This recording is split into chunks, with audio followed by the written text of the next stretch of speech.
sana bwana. Na kama pia wewe uko, ni vizuri. Ni vizuri bwana, maisha yamekuaje? Maisha tunaendelea tu. Tunang'ang'ana. Tunang'ang'ana, si rahisi. Ni magumu.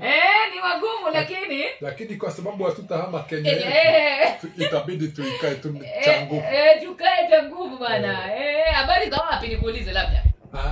Mimi nimetoka tu hapa Kiambu. Kiambu, okay. Na Mungu ametubariki na kamvua. Pia kamenyesha Kiambu. Leo ni kama mvua inanyesha kote. Karibu, nimefurahi kukuona 2025. Ndio. Na tumai kwamba ulivuka vizuri mwaka, manake ni mwezi wa 3 bado. Ndio. Bado mwaka ni mchanga. Kabisa ulivuka vizuri, sio? Nilivuka vizuri. Mungu amenibariki. Yes.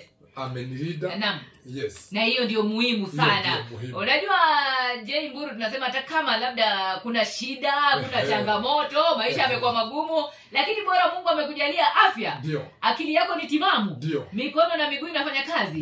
Hiyo inatosha. Inazidi kila kitu. Labda umwambie msikilizaji ujiintroduce. Unajua hapa kwa radio kila saa unajiintroduce.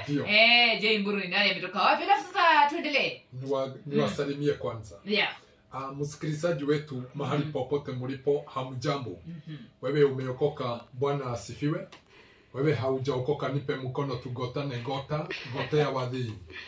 Waislamu wote mahali popote mlipo, Assalamu alaikum. Marasta, brother na sister, wangwan, watoto wote saseni, maboni watoto mkopoa na mimi nikopoa, naitwa Mutaalamu Jaiboro, mtu wa vipawa mingi.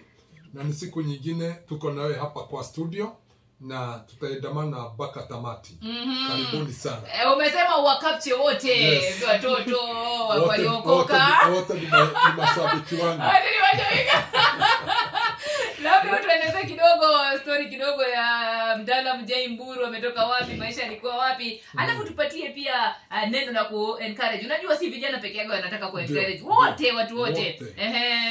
Mimi kwa majina yangu ni kama vile umesikia, ni Mtaalamu Jay Mburu, mtu wa vipawa mingi. Na maana yake kusema ni wa vipawa mingi, ni kusema vipawa Mungu amenibariki na nyingi. Ni kweli. Maana hii pesa yenye tunatafuta, hakuna pesa imekaangwa.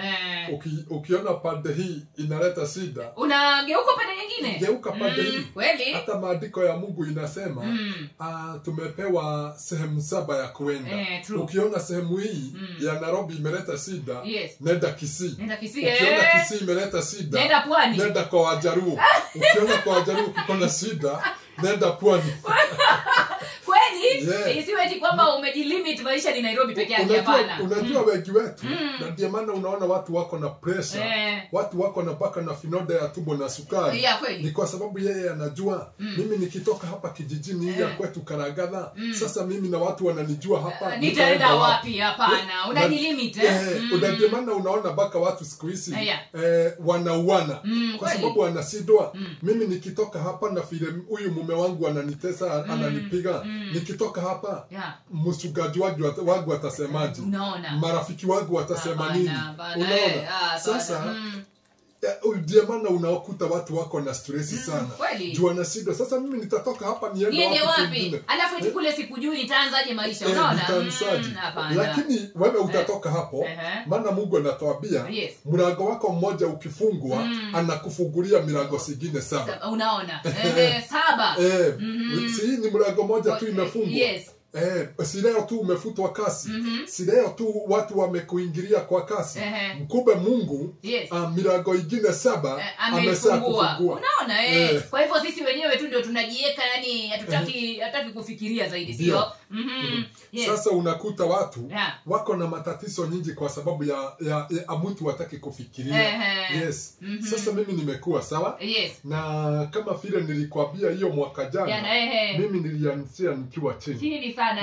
Na vile maisha ya leo niko sio vile nilianzia. Kabisa. Lakini hiyo kitu kingine ambaye nitakwambia, na tuambia au mashabiki wetu, mtu asisikize vile watu wanasema, kwa sababu kama kuna kitu baya ambaye inatuma watu wengi wakufe roho, ni kusikiza watu. Unajua kabla hujaendelea, watu ni wabaya sana. na wengi wao ni wachawi.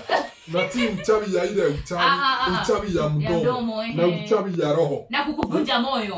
Si ndio hiyo uchawi hiyo. Ni ukweli. Unakuta watu wengi hapa duniani ni wachawi. Si unajua wengi wanafikiria ati uchawi ni ile tu ya kuenda kupewa dawa na tunguri. Uchawi hata mdomo ni uchawi tosha. Hapana, uchawi ni wale watu ambaye wanasikia wifu. Wakikusikia hapa kwa redio wanasema kwani huyu mtoto wa mama fulani kuliendaje? Na mtoto wangu ako na madigrii, ako na madiploma na bado yeye anafuta bagi tu. Yeye tu ni kujiduga madawa za kulevya. Mbona ni huyu? Mbona ni huyu? Hapana. Sasa hiyo ni uchawi. Na ni mbaya sana. Haya kitu ingine